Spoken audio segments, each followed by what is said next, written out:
I love being here. I love being, first of all, in your city. We're from LA, and so there's a lot of resonance. I love being up here. I've got clients in this city. So any excuse I have to be in the San Francisco, I want to take. But I love being here because this feels like family. I've known, loved, respected your pastor Ben, Shauna, your team for quite a long time. We get to compare notes. We get to compare war wounds. We get to compare and celebrate each other's successes, and watching God work and move and create results that only God can create is pretty powerful. If you are new here this morning, you should know that you are in a place that's not just nice. You are in a place that is powerful. And that might be something that you need, because ordinary ain't working for you anymore. And so to disrupt from ordinary, you might need some power. For a breakthrough to happen, there's got to be some breaking. And right now, you might just feel broken, or you might feel burned up. Maybe right now it does feel like your life is on fire, and it isn't the kind that warms you. It is the kind that is sweltering and burning you.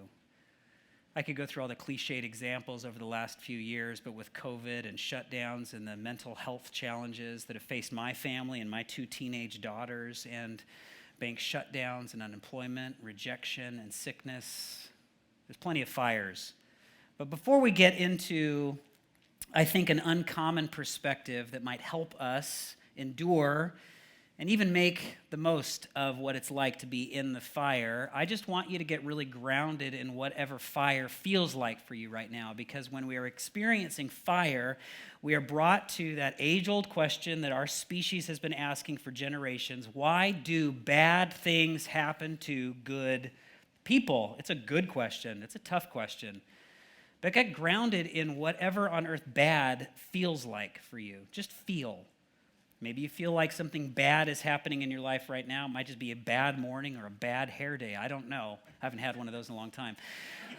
But what does bad feel like? Maybe for you, bad is something you dismiss because you don't like what bad might be telling you about yourself or God or the world. And so it's not so bad.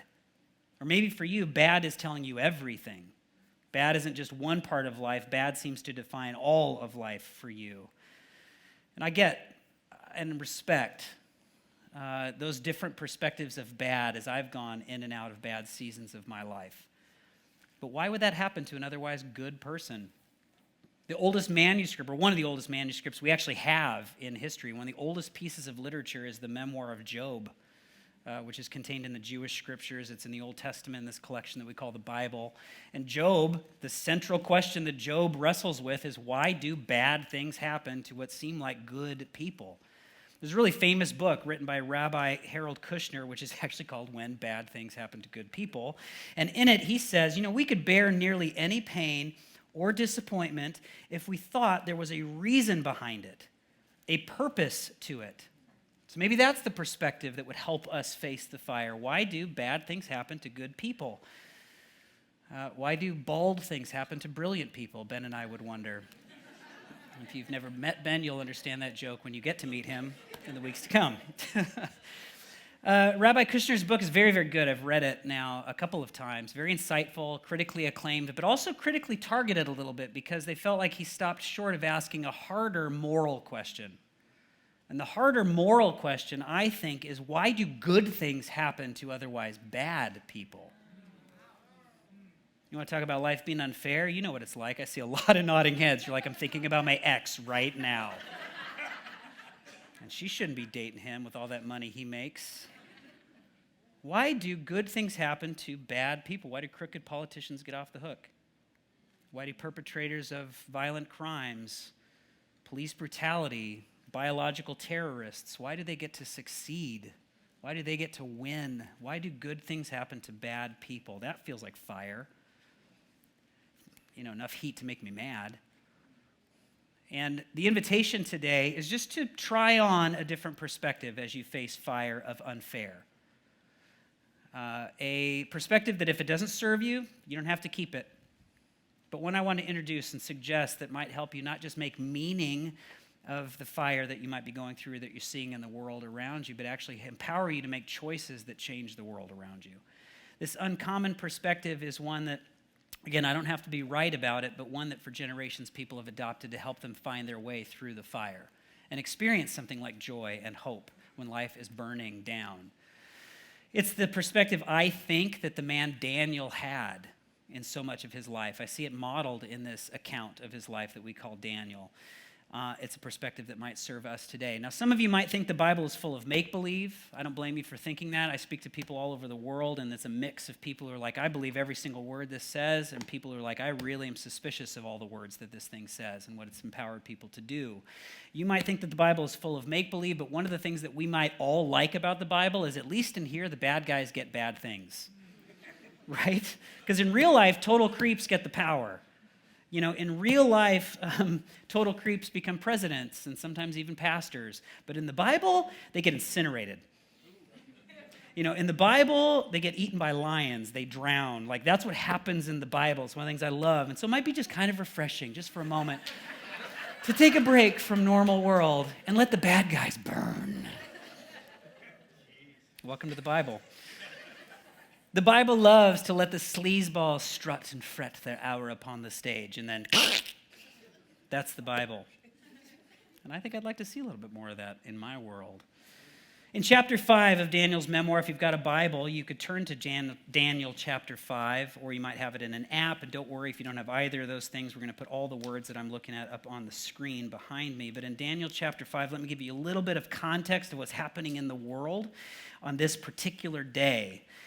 This Daniel chapter 5 is the account of what happened on October 12th, 539 BC. And we know it was that date because of some of the things that it mentions. October 12th, 539 BC. This was a night, an evening in Babylon, which at the time was the world power, like the biggest, most powerful nation on the planet. It was built by one of the greatest military minds who ever existed. Babylon was a powerful, powerful nation that Nebuchadnezzar really had built up. And October 12th, 539 BC, it was taken over. It was dismantled. It was destroyed from an attack by the Median and the Persian Empire. They formed a coalition so that they could conquer the Babylonian Empire. That happened on October 12th. But on this particular night, the leader, the ruler of this area of Babylon, a guy named Belshazzar, was throwing a party / bender / orgy.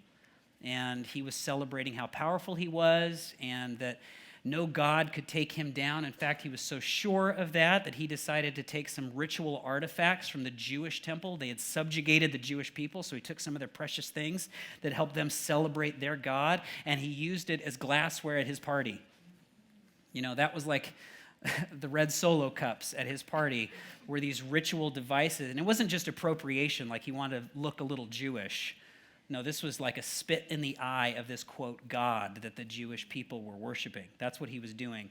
And while this party is going on, the account tells us, I know it might be a little stretch of your logic, but the account tells us this floating finger starts writing graffiti on the wall.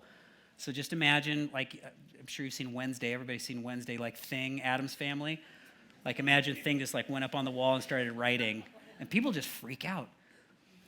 I don't know what they were on that night, but I'm sure some of them are like, oh, this is the last trip I'm having.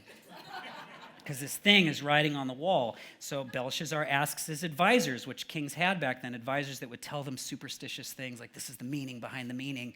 But they had no idea, so they were clearly paid too much. And so then they said, well, you might want to ask Daniel. And Daniel was a guy who had proven time and time again to be able to help them understand the meaning behind the meaning.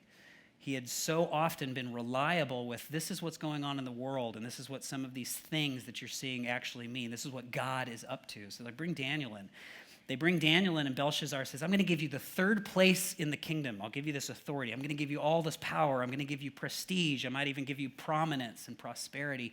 And Daniel's like super enticed by that, like really tempted. No, he wasn't. He was like, this is stupid. In fact, he dismissed it so much in verse 17, Daniel answered the king. It says, keep your gifts or give them to somebody else. I don't care. But I will tell you what the writing means. And frankly, I think it might be because Daniel walked in the room and already saw the writing on the wall and already read it. And so he knew whatever promise Belshazzar was going to make to him was pretty pointless. So he's like, you ain't got nothing, buddy. Now, I want to give you a little more historical context because I was somebody who did not come to the Bible being convinced of its truth when I was a kid. I came to it as a skeptic. And so one of the things I love to do is I look at the pages of scriptures, also look at other resources to think, can we trust this thing? I want this to be more than good ideas. I want this to be true things that helps me trust it. And so you could look it up for yourself, but let me give you just a little bit of background. Belshazzar, this ruler, up until fairly recently, people thought was a made-up character. Critics of the scriptures, because there was no archaeological evidence that this guy Belshazzar existed, and there should have been, because he was a big leader of a big, big nation. There should have been something. So there was plenty of evidence of other rulers. There was at the time, the leader of Babylon, archaeology tells us that it was a guy named Nabonidus, not Belshazzar. So they thought maybe this was kind of a foil that they made up, like a villain in the Daniel story to give him another thing to conquer and make him look like a hero. Total made-up character. Till recently, there was actually a tablet discovered in this area that listed Belshazzar as co-leading the nation of Babylon with his dad, Nabonidus. So not only is Belshazzar a real character, a real person that lived, a real ruler, but it makes sense that he offered Daniel the third place in the kingdom because he had the second place, right? So, take that for what it's worth, but I just love it. I also love that Scripture, by the way, secular archaeologists use this as the starting point for where to dig because it's been proven over and over and over again. Again, you can Google that yourself. You don't take my word for it. Back to the story. Back to our hero. Okay, Daniel's at this party. He gets everybody's attention because he's about to interpret what's being written on the wall. And while everybody's paying attention, he decides to just slap back at Belshazzar a little bit. So they're like, well, what does the writing say on the wall? He's like, before I tell you that, I just want to tell you what an idiot this guy is. So he starts digging into his evil, his oppression, his abuse, his racism. He starts digging into his foolishness. Belshazzar, you have seen how the rulers before you have tried to do evil things and what happened to them. Embarrassment, insanity, devastation. And yet you think that by doing the same thing, you're going to get a different result? You're leading everybody with you into the fire. Okay, now after he says all of that, clearly Daniel's acting like a guy who has nothing to lose. So he has some perspective through the fire that might help me. He says in verse 25, this is the message that was written. Mene, mene, tekel, and parsin. This is what it means, because they didn't know what that meant. Mene means numbered. God has numbered the days of your reign and has brought it to an end. Tekel means weighed. You have been weighed on the balances and have not measured up. Yeah. Parsin means divided. And then this is the meaning Daniel believes is behind this. Your kingdom has been divided and given to the Medes and the Persians, an attack that he wouldn't have been aware of in that moment. So this is Aramaic. And it's not like Daniel had a secret decoder ring. He spoke Aramaic. So he just walked in. He's like, yeah, I know what that means. I speak that language. So he says, this means that God has looked at you, seen your choices, and you have not measured up. And now we're going to split up this kingdom that gives you such prominence in the world. You have failed. It is done. It is over. That's what it means. And then it says in verse 30, that very night, Belshazzar, the Babylonian king, was killed. And Darius the Mede took over the kingdom at the age of 62.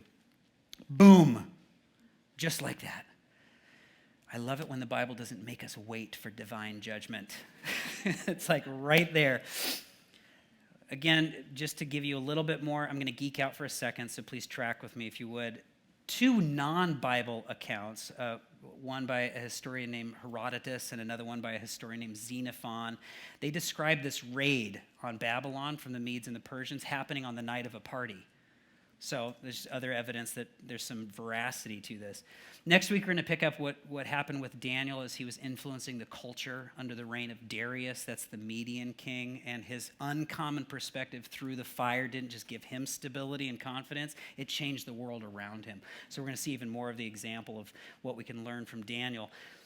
But I'm going to level with you. This horrible, evil, abusive king that had burned up so many lives around him facing divine judgment, it is hard for us to believe that this is how the world works or what God is up to anymore because we've just seen too much. We're modern, we're sophisticated, we're educated.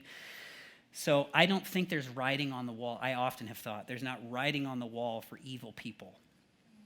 Not like figuratively and not literally. I've just seen too much. And in my experience, maybe yours, when people do bad things, there's just not real consequences, or it doesn't feel like there's enough consequence. I want it to be more fair. Rabbi Kushner, as he wrestled with this idea of why bad things happen to good people, and maybe could have asked the question, why do good things happen to bad people? He came to a conclusion. I'm sort of summarizing a lot of his conclusions.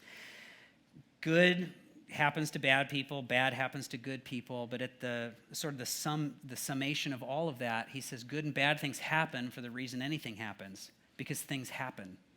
There is no meaning. It is just carbon and chaos. That is the world. And so trying to make meaning out of it is that sort of annoying part of being a human, that prefrontal cortex that tries to make a meaning out of everything. There's a story behind this and God is up to something. He's like, just ignore that. There's no meaning. Stuff just happens. Stop trying to fight for justice, because bad things are just going to happen again.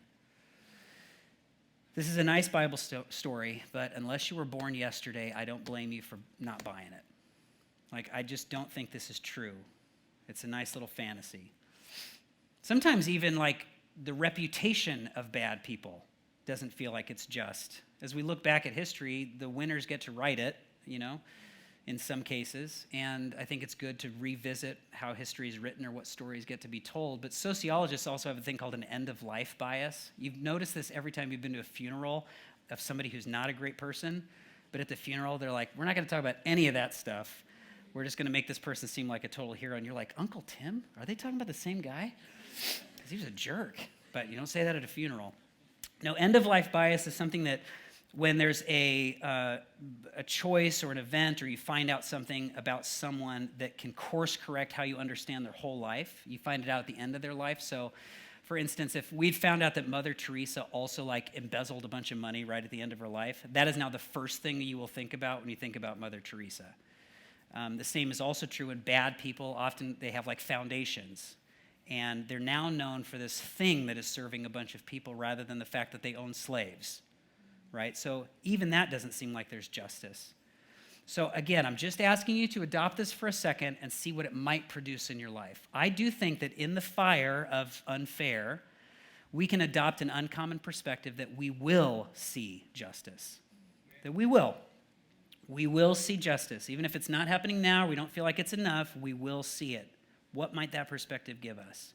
And I don't think it's really that far-fetched. I really don't think that it's that crazy to logically think that justice is going to happen, because we've seen enough life. Choices have consequences. It seems like there's a bit of a math at play in our life where a choice creates a result, and there are choices that damage people, and that creates a result that damages the life that abused in the first place.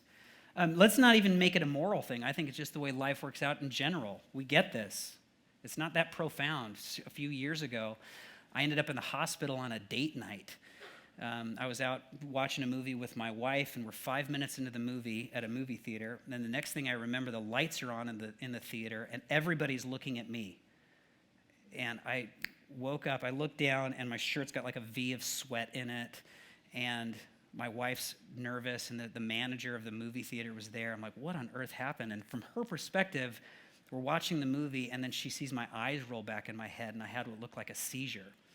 There's a lot more to that story, but I'll give you what happened. To jump forward, I end up in the emergency room. They do all of these scans, and then the attending surgeon that night just comes in, and he says, well, really, you had an adrenal shutdown because of stress and overwhelm in your life.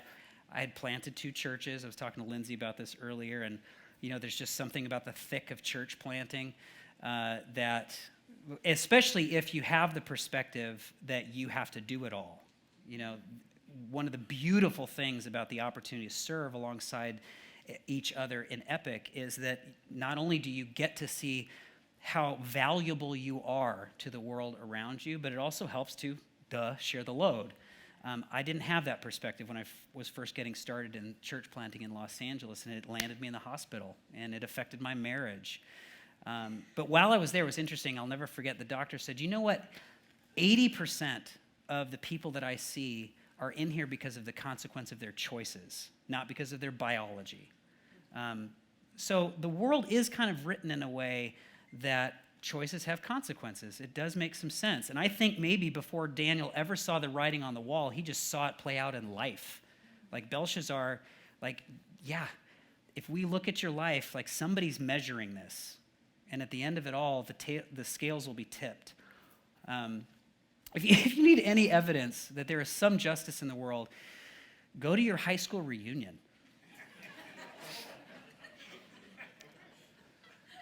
Right? I mean, go to your 10-year, your 20-year, your 50-year, whatever it is. I mean, in high school, you get an education. At your high school reunion, you get wisdom. You learn more in one weekend than you learn from all the pimples and pep rallies. Like that guy that was so cool is like still trying to be cool, and he's like 63 years old, like, bro. There is some justice in the world. I tell my clients often that if they want to understand the quality of their choices, just look at their results. And we'll often ask them to adopt an uncommon and uncomfortable perspective that your life is working out exactly the way you want it to. Well, that can't be true. I don't want this divorce. I didn't want this unemployment. I didn't want this sickness. Listen, I'm not saying that it's capital T true. I'm just asking you to take on a perspective that your life is working out exactly the way you want it to, because I'm trying to give you more options and more choices, and your brain can get really creative solving for, if this is true in some way, that this is what I really want in the world, and what else might be available to me? What else might I want more than what I'm suffering through right now? And before we think that this is just make-believe and magical thinking, we do some of this work with incarcerated men and women in Southern California, alongside this incredible organization. And generally speaking, the recidivism rate for people who are incarcerated is around 82%. So if you don't know what recidivism means, it's just a fun word to say. But what that means is the odds that somebody who has ended their time being incarcerated returns. 82% of the people generally who get released will be back in the prison system over the course of their lives. Going through some of what we do, some of our programs in the local prisons, reduces the recidivism rate to 12%. And it starts with this offensive idea. Hey man, you're in here because that's what you want. No, I don't. I mean, maybe you do. No, I don't. I don't want this fire. Maybe in some way there's something that you want more than you want change. Maybe you want comfort. Maybe you want routine. Maybe you want the way that your daddy did it. Maybe you want what has always worked up until now. So what if your life is working out precisely the way that you want it to work out? Choices do create change. It is an irrefutable law of existing. So maybe we will see justice. Daniel was 80 years old when this party happened. He had seen a thing or two. And that uncommon perspective might give us a little bit of comfort when we think about the unfair, evil, even people around us. It gives us some comfort, maybe some focus. I think this is a common way of seeing the world. I think it's an uncommon perspective, but it's really not that uncommon. It's not really that crazy.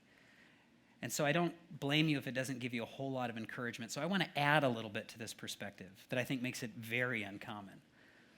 Not only do I believe we will see justice, a very uncommon perspective that Daniel lives out is that you will not have to suffer justice.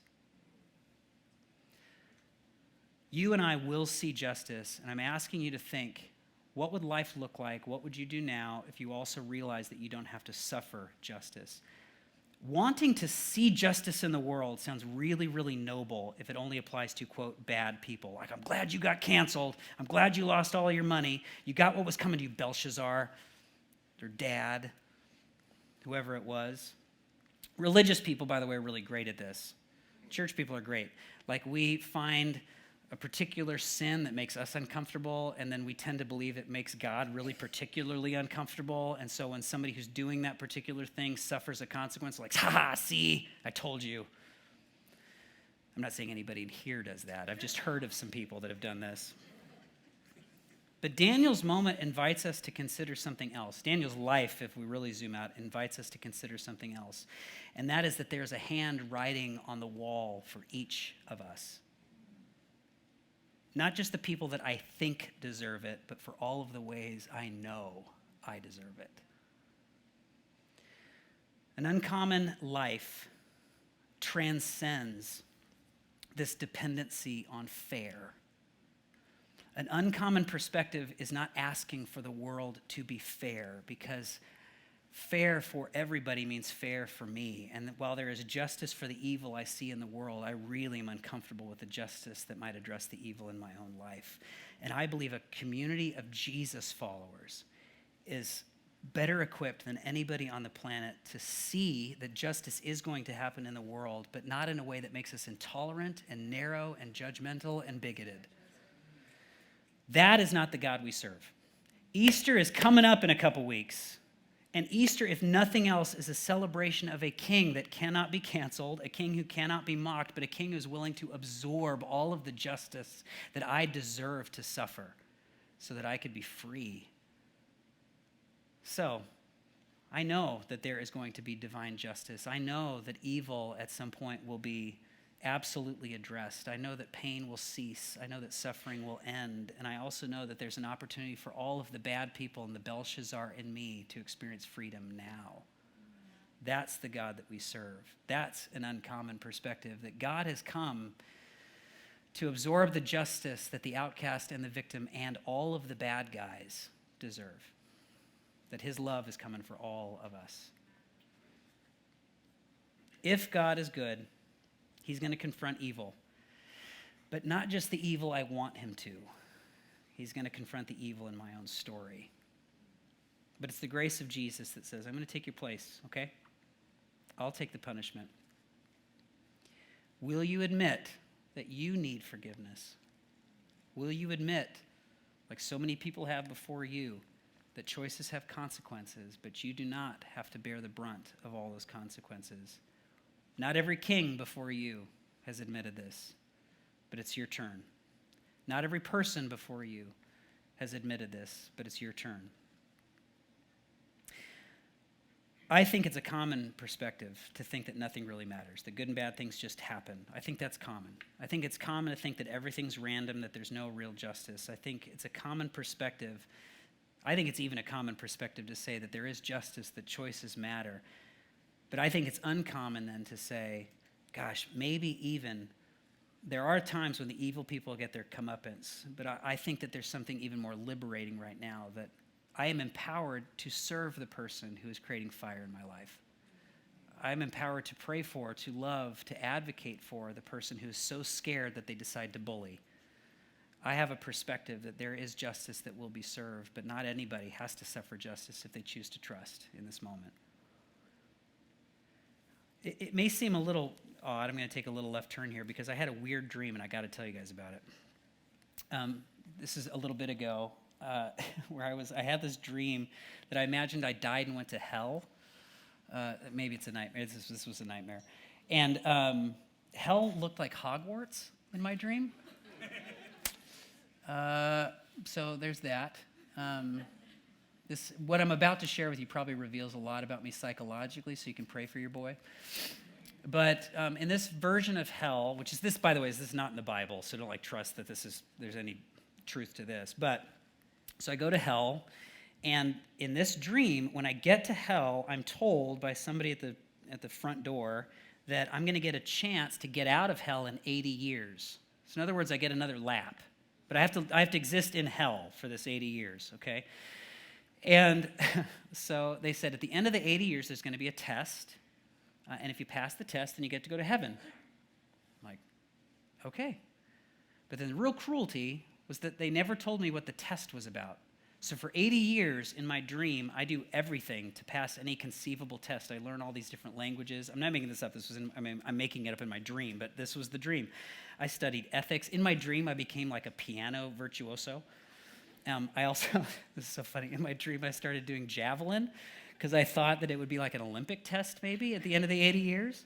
So I had to just be as perfect as I had to be good enough in every conceivable way. And then in the dream, I'm welcomed into the Great Hall. And so for all you Harry Potter nerds, you know what that looks like.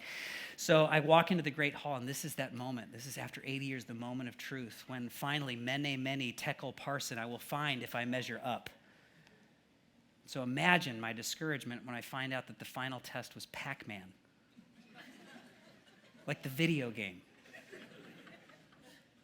I didn't prepare for Pac-Man.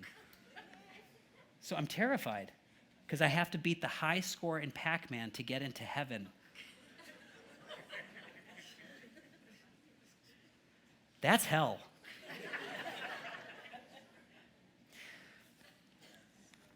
Let me level with you. Some of you are basically living that hell right now. If the writing was on the wall for your life, like it is for mine, I believe, I don't know if I measure up. I don't know if I'm good enough in the way I got to be good enough. I think I know evil when I see it, and I'd like to think that I'm not. If eternity grades on the curve, I hope I'm on the right side of the bell, but I don't know.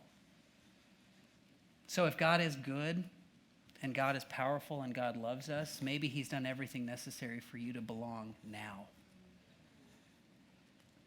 Maybe he's done everything necessary for you to have joy now. Maybe he's done everything necessary for you to have freedom now.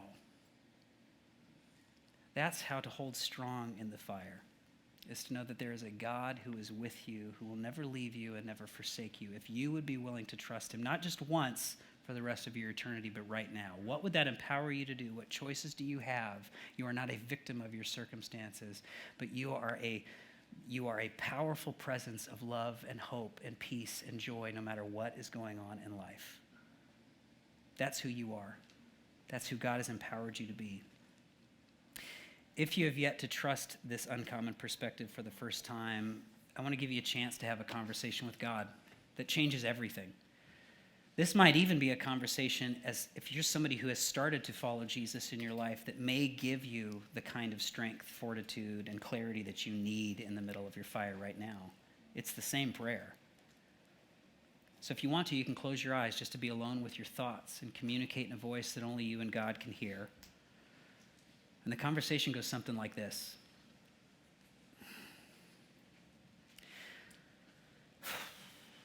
I am done doing this on my own. I'm done trying to figure it out on my own. I'm done thinking I'm strong enough. I'm disappointed with the results. I know that choices have consequences, and so God, I need forgiveness. And I trust today that it's available not because of something I was able to pull off, but because of something you accomplished. Forgiveness is possible for me. Jesus, because of you. On the cross, you absorbed justice so that I could be free. I could start over. I could have hope. So, I still got lots of questions. But I need you to save me from a life without you. And I need you to lead me to a life I can't have without you. Jesus, save me. Jesus, lead me.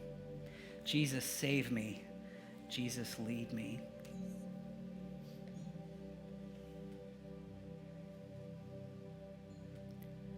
When everything around me is shaken, I put my hope in you. You are the rock on which I stand. And you won't fail. God, we pray this in your name, your authority, your power, not ours. Amen.